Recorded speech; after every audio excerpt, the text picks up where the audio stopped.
Seguimos recorriendo la etapa de la restauración canovista y en esta sesión nos vamos a ocupar de sus relaciones exteriores. Lo primero será recordar que la situación internacional era completamente distinta a la de la marcha al exilio de Isabel II tras la Revolución de 1868. Cánovas, a su llegada al poder en 1875, se encuentra con una hegemonía alemana tras su victoria en la guerra franco-prusiana, así como con un giro de las potencias hacia el imperialismo. Las relaciones con Marruecos, los Estados Unidos o sus cesiones a Alemania en las Islas Carolinas y en la Micronesia son prueba de ello. De cara a la opinión pública, van a desarrollar una política exterior de recogimiento y neutralidad, lo que representa una prueba más de su cinismo, puesto que en realidad buscó alianzas con la Alemania de Bismarck. Su contrapunto en el sistema de turnismo a través del fraude electoral, Sagasta, llegó a incorporar secretamente a España en la Triple Alianza, junto a Alemania, el Imperio Austrohúngaro e Italia. Vamos paso a paso.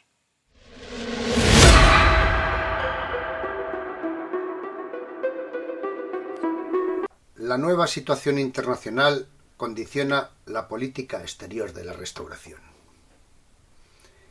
El panorama internacional contemporáneo a la Restauración en España era muy diferente al de la situación previa a la huida de Isabel II tras la Revolución Gloriosa que dio pie al sexenio democrático. El Segundo Imperio francés, con Napoleón III, referente de política exterior en tiempos de Isabel II, entre 1852 y 1868, había sido fulminantemente derrotado en la Guerra Franco-Prusiana, 1870-1871, y se había proclamado el Imperio Alemán. La Tercera República Francesa se orienta a la conquista de África, empezando por Argelia. La Comuna de París, primer gobierno de la clase obrera en el mundo, fue reprimida con extrema dureza, dando lugar al desmantelamiento y persecución de la Asociación Internacional del Trabajo, la OIT. Se había consumado la unificación de Italia a costa de los estados pontificios. La crisis financiera de 1873, a partir de un crack bancario en Viena, Austria, marcó el fin de la supremacía económica británica y del liberalismo, de la expansión basada en el algodón, el carbón, la siderurgia y el ferrocarril. La industrialización entra en una fase de integración de mercados y división internacional del trabajo. El imperialismo, expansión económica y militar, será la vía para superar la crisis, que desembocará en 1914 en la Primera Guerra Mundial. Gran Bretaña, por otra parte, se desentiende de Europa, enfrascada en su inmenso imperio global centrado en la India. Finalmente, al otro lado del Atlántico Norte, la victoria en guerra civil de los Estados Unidos industriales sobre los sureños agrícolas esclavistas orienta hacia el imperialismo la antigua colonia británica. En ese panorama, Cánovas del Castillo, presidente del Gobierno de España, según él mismo, aplica la denominada política del recogimiento. Se trata de consolidar la monarquía de Alfonso XII, no molestando a nadie, buscando la neutralidad, consciente de la decadencia de nuestro país. Neutralidad y recogimiento, imagen pública propiciada por el propio Cánovas. Desde el punto de vista de los historiadores Jover Zamora y Montagut, por su pragmatismo, Cánovas no inició empresas diplomáticas de envergadura y procuró evitar conflictos, así como no comprometerse con ninguna potencia en los nuevos sistemas diseñados por Bismarck, política que se denominó recogimiento. La expresión política de recogimiento, o simplemente recogimiento, para definir la política exterior de Cánovas, se empleó algunas veces en las intervenciones parlamentarias, en la prensa o en la correspondencia de la época, sobre todo durante el reinado de Alfonso XII. Luego, la mayoría de los historiadores, en función de esas fuentes, de esos testimonios escritos de los que disponían, identificaron el recogimiento como la política exterior promovida por Cánovas. El propio presidente del gobierno español, en una intervención en 1876 ante las Cortes para explicar su política exterior, empleaba la expresión de política de neutralidad. En el gran debate del Congreso de los Diputados de enero de 1885, habla Cánovas de prudencia, de abstención, de silencio, como principios rectores de su política exterior, o incluso, cuando se defiende, manifiesta que él ha sido siempre motejado de profesar una política de retraimiento, de paz con todo el mundo y ajena a toda iniciativa. 6 años después, en 1891, al ser acusado en el Congreso de propugnar imagen política de aislamiento, él mismo lo reconoce, si bien limitado dicho concepto a la política europea. Son, pues, diversos términos que emplea o acepta Cánovas para referirse a su política exterior, y entre ellos se halla el de recogimiento. Concepto, por otra parte, que tampoco es original de Cánovas. Lo toma de los franceses que tras su derrota franco-prusiana se acogen, por no tener otra opción, a lo que denominan politique de recueillement, literalmente política de recogimiento. El recogimiento de Cánovas solo fue propaganda política. En mayo de 1875, Portugal se encontraba seriamente preocupado porque el recién restaurado Alfonso XII no consigue terminar con la guerra carlista. A los portugueses les preocupa una vuelta de España al régimen republicano y sus planteamientos ya conocidos de una federación ibérica. Con el beneplácito de Cánovas del Castillo, para el que derrotar a los carlistas es la primera prioridad para asentar la restauración, el gobierno portugués se pone en contacto con Alemania, potencia hegemónica, y con el zar de Rusia, Nicolás II, dispuesto a mediar para que el ejército francés haga una intervención militar en España para desbancar al carlismo. Sería una repetición de la reposición de Fernando VII por los 100.000 hijos de San Luis. El 9 de junio, los emperadores de Rusia y Alemania se reúnen en la ciudad de Ems. El canciller alemán Bismarck rechaza la propuesta ruso-portuguesa. Varias eran las razones que le llevaron a esa conclusión.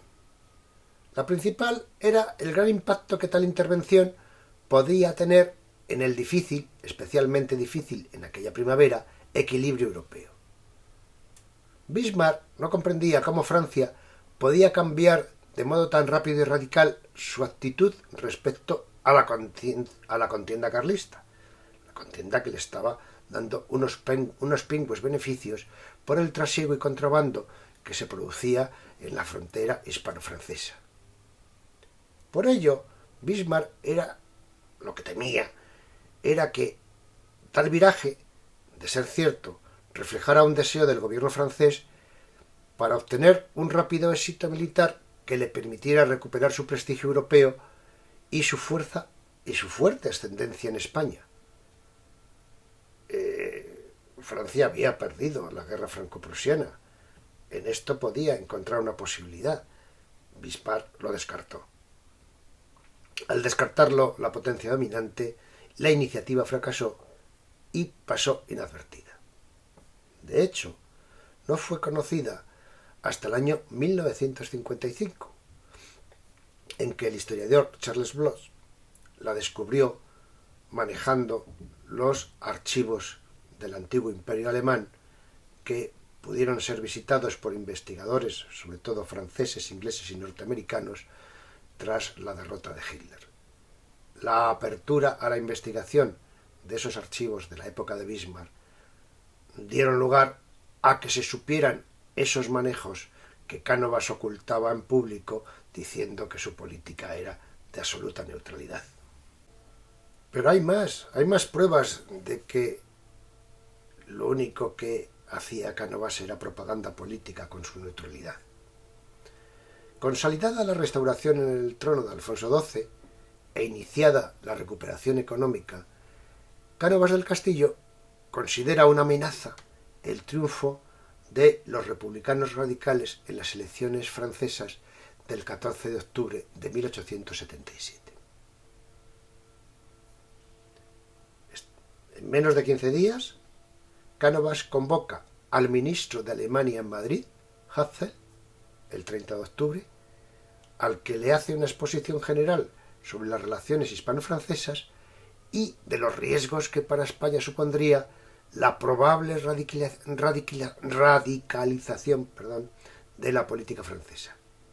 Y le pregunta sobre la actitud de Alemania ante dicha situación. Para el presidente del gobierno español parece que ha llegado el momento de proponer un nuevo marco de relaciones bilaterales con Alemania. Explica que puede levantar un ejército de 400.000 hombres y propone una alianza con obligaciones militares por ambas partes. Cánovas quiere situar de nuevo a España en el escenario europeo. Para Bismarck, la propuesta de Cánovas no encajaba en sus planes.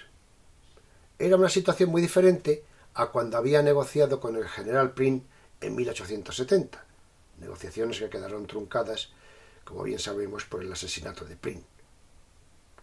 Es muy posible que Prim hubiera participado junto a Alemania en la guerra franco-prusiana.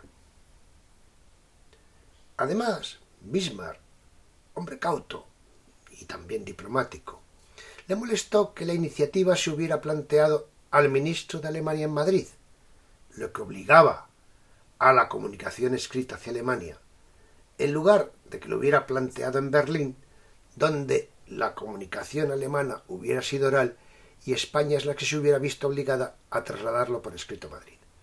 En los usos diplomáticos esto tiene una gran importancia, en la medida en que aquel que lo propone en su propio terreno y no en la otra parte está condicionado a trasladar a través de sus embajadores o ministros plenipotenciarios esas propuestas por escrito, que nunca se sabe dónde pueden acabar a parar, mientras que si se hace en terreno propio, si lo hubiera planteado el ministro de Alemania de España en Berlín, pues él hubiera trasladado lo que fuera, le habrían dado una contestación oral y ahí se hubiera visto menos comprometido la respuesta alemana.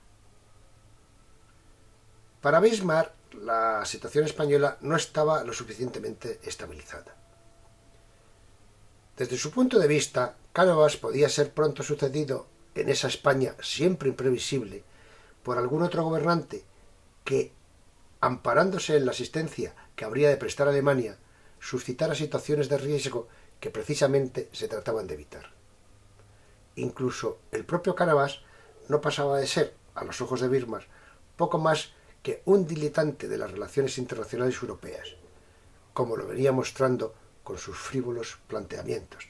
Recordamos la propuesta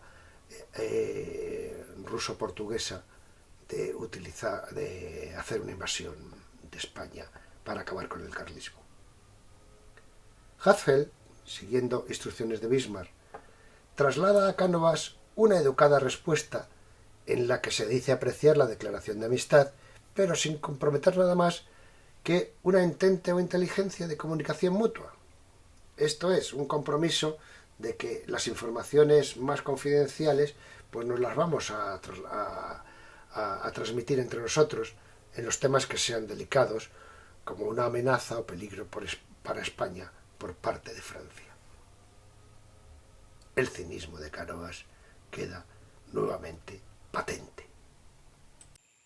Relaciones con Marruecos y el Tratado de Madrid de 1880.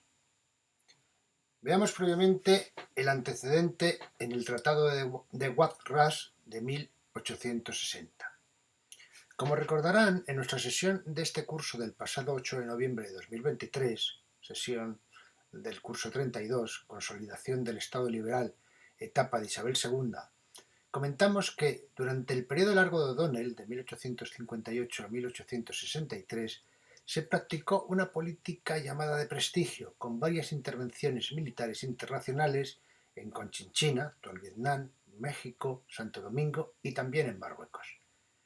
Para afianzar el control de Ceuta y Melilla, que se veían amenazadas, en 1859 se declaró la guerra a Marruecos. La victoria en Tetuán del general Prim exacerbó el nacionalismo español. Inglaterra, que no quería que España ampliara su control en el sur del estrecho de Gibraltar, obligó al sultán Hassan I a negociar la paz con España por el Tratado de Zuarrás de 1860, con una indemnización de 400 millones de reales, que no llegaron a desembolsarse del todo, y el control de Tetuán mientras se amortizaba la deuda. Vamos por pasos. La dinastía alauita de Marruecos llegó al poder en el siglo XVII. Es la actual dinastía en el poder. Afirman ser descendientes de Mahoma a través de su nieto Hafsan ibn Ali, hijo de Ali y de Fátima, la hija de Mahoma. En 1873 llegó al trono Hassan I, hijo de Mohamed IV.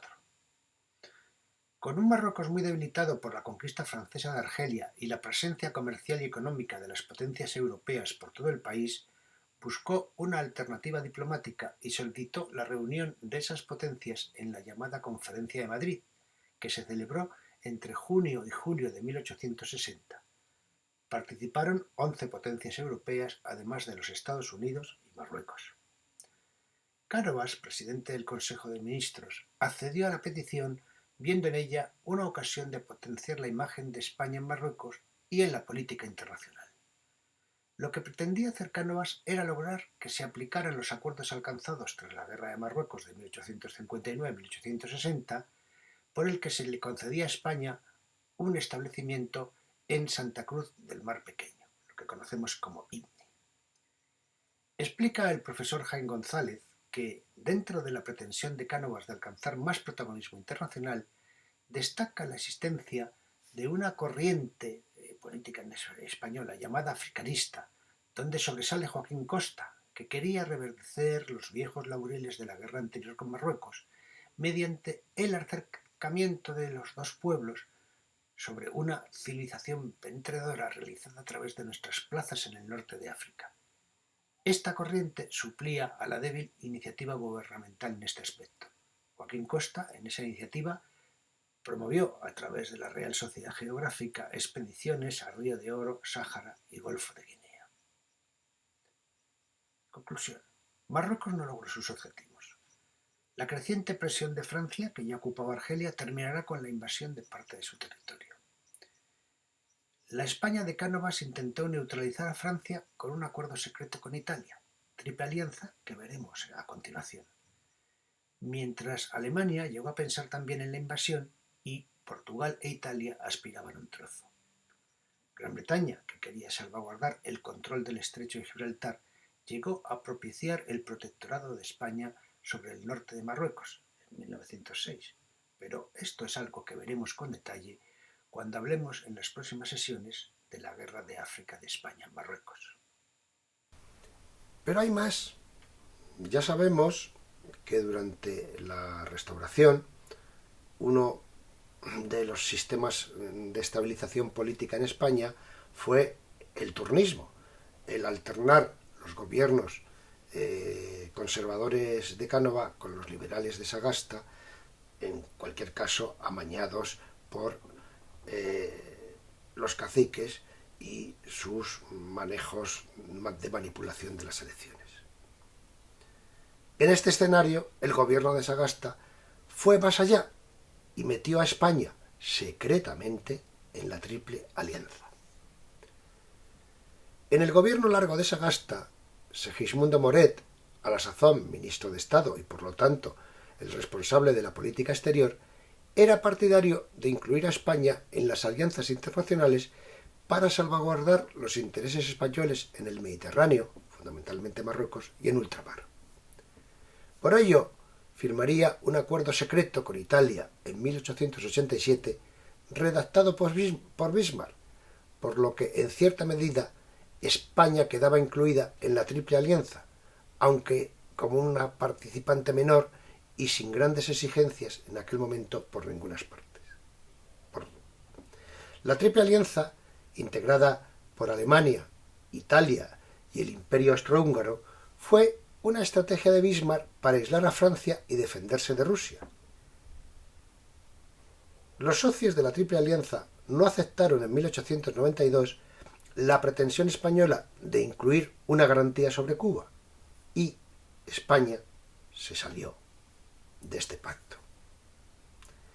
En todo caso, el aislamiento promovido por los conservadores y matizado por los liberales tendría consecuencias graves cuando España experimentó una gran soledad ante su gran conflicto internacional en 1898 con los Estados Unidos.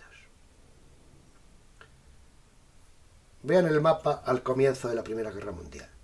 No hay que confundir la Triple Alianza, aunque fue su germen, con las potencias centrales, que eran Alemania, Italia y el Imperio Austrohúngaro,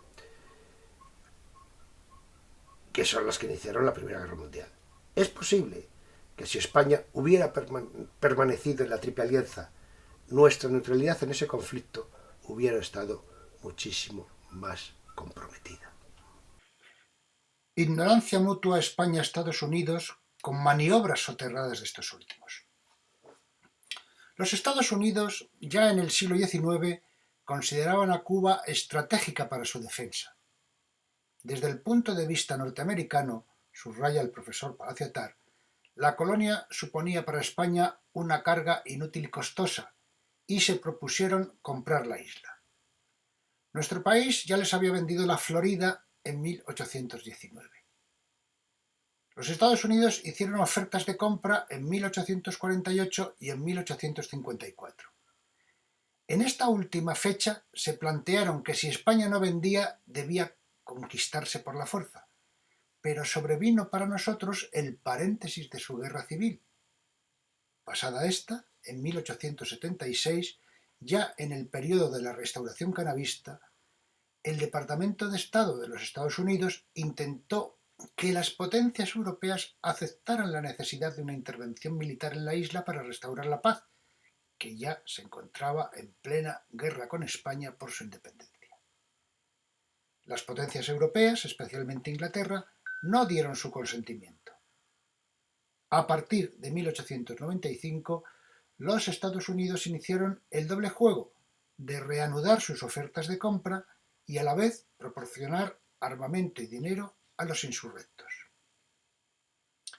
Según destaca el profesor Sánchez Padilla, para los republicanos y la izquierda española, los Estados Unidos eran modelo de república democrática.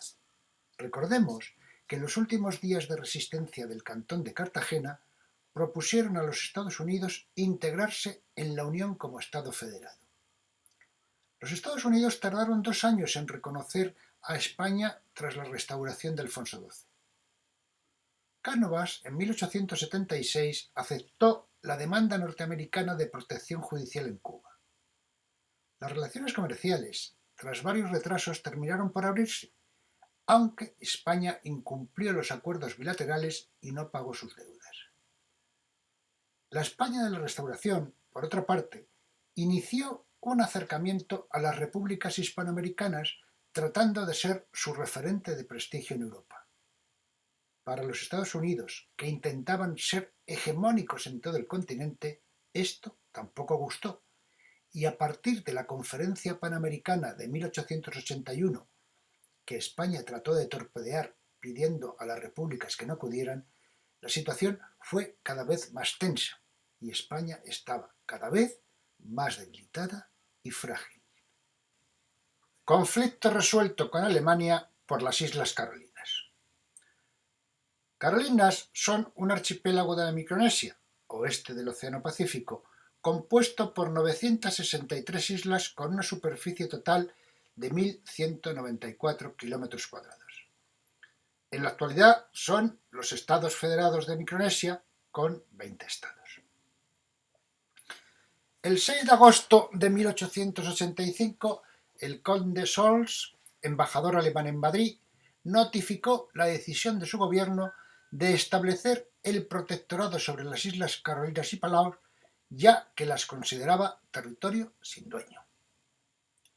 Los primeros europeos en llegar a estas islas fueron los castellanos en 1526. En 1686 recibieron el nombre de Carolinas en honor al rey Carlos II, tras la visita de Francisco Lezcano. España envió algunos misioneros, pero las relaciones comerciales fueron casi nulas. En 1852, el coronel español Coello indicó a su gobierno las ventajas de la ocupación efectiva de las Islas Carolinas, ya que proporcionarían ventajas al comercio de Filipinas con Australia, Nueva Guinea y América. Pero España hizo caso omiso de sus sugerencias hasta el año 1885, fecha en la que el representante español Butrón firmó con los reyes Coror y Artingal un acta por el cual se reconocía la soberanía del rey de España sobre las Carolinas. Una vez asegurado el territorio, España intentó establecer derechos aduaneros en la región en 1885, pero Alemania y el Reino Unido protestaron, ya que el anterior abandono de las islas por parte de España permitió la llegada de diferentes misiones a estos dos países. Tras el comunicado alemán de 1885, tanto Bismarck como Cánovas buscan una solución amistosa. Aceptan la mediación del Papa León XIII, que reconoce la soberanía española sobre las Carolinas y Palau, con la obligación de hacerla efectiva y concediendo derechos de pesca, comercio y un puerto carbonero a favor de Alemania. Los colonos alemanes pueden establecerse. Después de la Guerra Hispanoamericana de 1898, las Islas Carolinas y Marianas fueron vendidas a Alemania por 25 millones de pesetas en 1899. Relaciones con la Santa Sede. Las relaciones entre la Santa Sede y la Iglesia española de una parte y el Estado liberal surgido de la Revolución de 1868 de otra estaban totalmente deterioradas. El Concordato de 1851 había supuesto un pequeño paliativo en una enemistad palpable desde la muerte de Fernando VII. Pero la desconfianza de la Iglesia hacia los liberales, ya fueran moderados o progresistas, era absoluta por los procesos desamortizadores. Cánovas tuvo un especial interés en eliminar esas tensiones. Su objetivo inicial era obtener el reconocimiento de Alfonso XII por parte del Papa para afianzar la Restauración, descolocando así al carlismo residual que siempre se había mostrado seguidor de la máxima ortodoxia católica. La actitud del Vaticano no se correspondió inicialmente con las buenas disposiciones del gobierno canovista. Al comenzar la restauración de Alfonso XII, había en España, incluidas las provincias de ultramar, 66 diócesis episcopales, de las que sólo se hallaban cubiertas 33 y 3 con sus obispos titulares, más un auxiliar en Toledo. Desde 1868 no se había producido ningún nombramiento episcopal. Durante el periodo 1875-1879 se nombraron 31 obispos nuevos. En opinión del nuncio en España, Angelo Biancho, expresada en 1879, Cánovas con la Iglesia se ha portado mediocremente, haciéndole el bien, pero no todo cuanto ha podido. Pío IX había manifestado su deseo de que la Constitución de 1876, aun declarando al catolicismo religión oficial, hubiera abolido la libertad de culto. La distensión se alcanzó con León XIII, sucesor de Pío IX. Se fundó la Universidad Católica de Comillas y se autorizó la entrada en España de órdenes religiosas extranjeras que se multiplicaron de forma exagerada. Entraron órdenes dedicadas a la atención sanitaria y sobre todo a la educación. Muchísimas gracias por su atención. Este repaso a la política exterior de España durante la restauración canovista ha puesto de manifiesto una esfera más de sus actuaciones ocultas a la opinión pública. Durante este periodo, con un supuesto orden interno basado en el fraude electoral utilizando el caciquismo, para el plano exterior se pretendió dar una imagen de recogimiento y neutralidad. En la práctica, como han visto, los gobiernos de la Restauración, a través de acuerdos secretos, intentaron entrar en la órbita del Segundo Imperio Alemán, lo que no lograron plenamente. El resultado fue llegar a la guerra con los Estados Unidos de 1898 completamente aislados. Me despido, como siempre, pidiéndoles que se cuiden, que nos cuidemos.